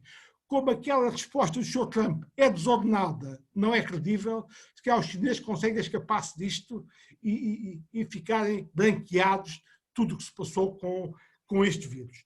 Terceira pergunta, que é mais fácil, tem uma resposta técnica simples. Sobre o fotovoltaico para o consumo, chama a atenção que o fotovoltaico em Portugal está a ter uma grande expansão nas empresas industriais e até em algumas famílias, por razão muito simples.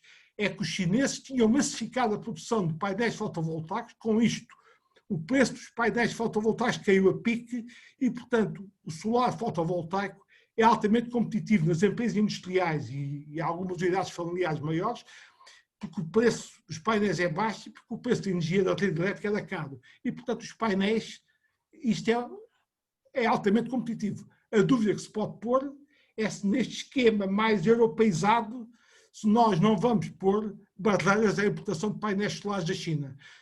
Se não o pusermos, o solar fotovoltaico continua a ter grande expansão. Se o pusermos, podia não ter, mas o que é facto é que a indústria fotovoltaica chinesa rebentou, é o termo, com os produtores alemães e com os produtores americanos. Há estados da Alemanha de Leste que foram reindustrializados através da indústria de painéis fotovoltaicos. E neste momento tem situações complicadas porque essa indústria está a desaparecer no Ocidente devido à massificação feita pelos chineses, com um grande mercado interno. Eles podem produzir em grande escala, dominaram os custos e tornaram-se altamente competitivos e imbatíveis na produção de fotovoltaicos.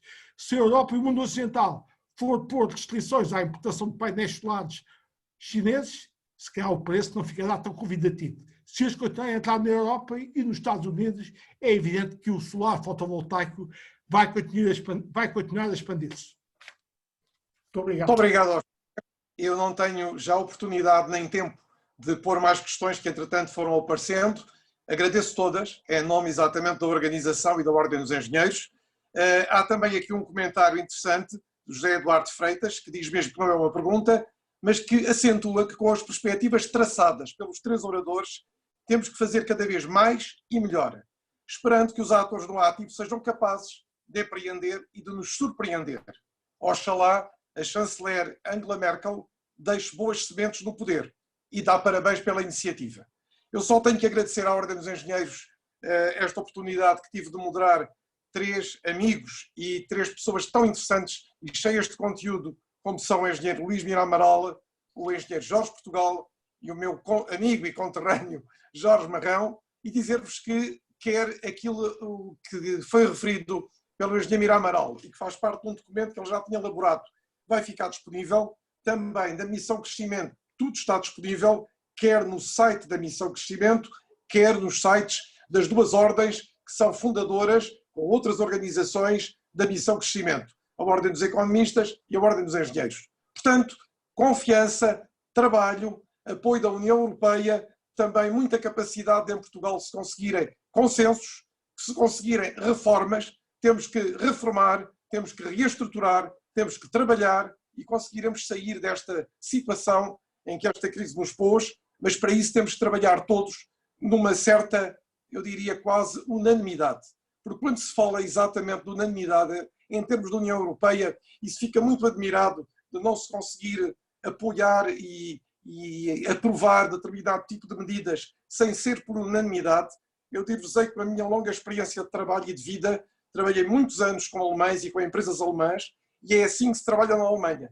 Se não se consegue à primeira, vai-se à segunda reunião, à terceira reunião, e os consensos vão-se obtendo, cedendo daqui, cedendo dali, e, portanto, é assim que Portugal, como toda a Europa, tem que trabalhar no futuro para sairmos desta crise. Muito obrigado a todos, muito obrigado à Ordem dos Engenheiros, obrigado ao engenheiro Miguel Baires e obrigado a todos vós que estiveram na audiência e aos três oradores, a quem eu também já agradeci. Obrigado, até à próxima. Boa tarde. Vou dar mais uma palavrinha para recordar que a partir de amanhã este webinar também está disponível no hashtag, no portal Juntos Ficamos em Casa.